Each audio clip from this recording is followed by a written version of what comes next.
about non-binary, going back to, where you grew up in Tijuana.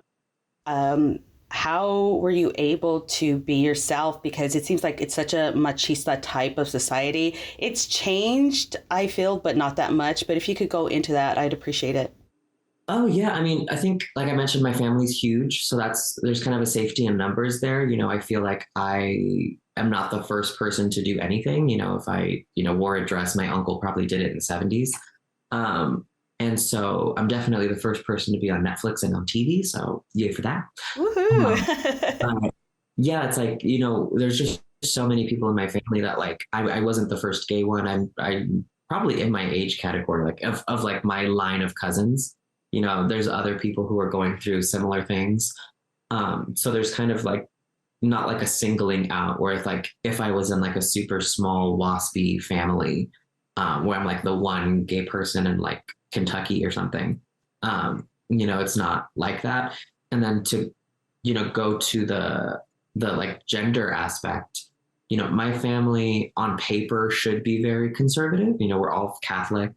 My family's from like a very rural part of Mexico, which is Sinaloa, um, which is all farmland, really, like the cartel in Culiacan and stuff. But like Wasabe, where we're from, is all agriculture, and a lot of my family, um, the ones that like are in agriculture, grow the corn that makes tortillas.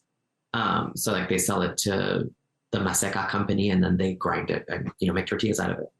Um, Yeah, we're called the people of the corn, right?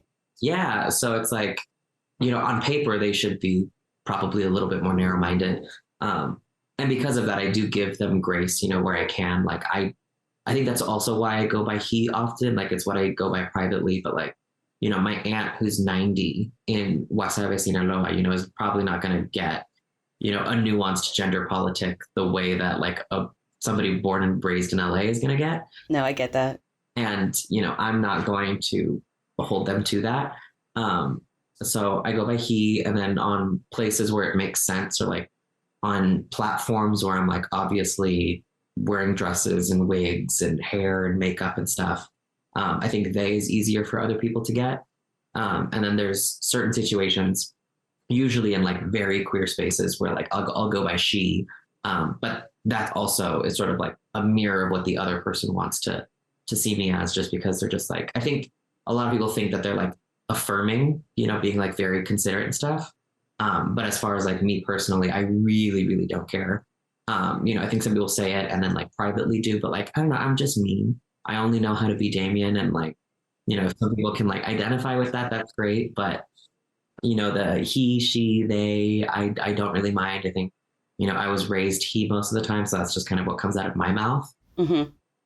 But like, as far as gender politics go in Mexico, I find it so interesting because, that's even the, even the idea that Mexico and like Latin America is very machista, while technically accurate, I think, you know, takes like a new form of like Western people viewing Latin America differently. Because, like we mentioned, the Zapotec, like they have a spot for non-binary people, indigenous Americans, and, Mexico is part of the Americas, had that in their society. And it wasn't until sort of like the Westerners came and colonized and then left this impact. And now that That makes sense. yeah, and now that Western, like now that like, it's like cool and progressive to be very, progressive and like LGBT friendly. Now it's still just like, oh, but Latin America's so behind. And it's just like, yeah, but it's because of you guys. We were ahead.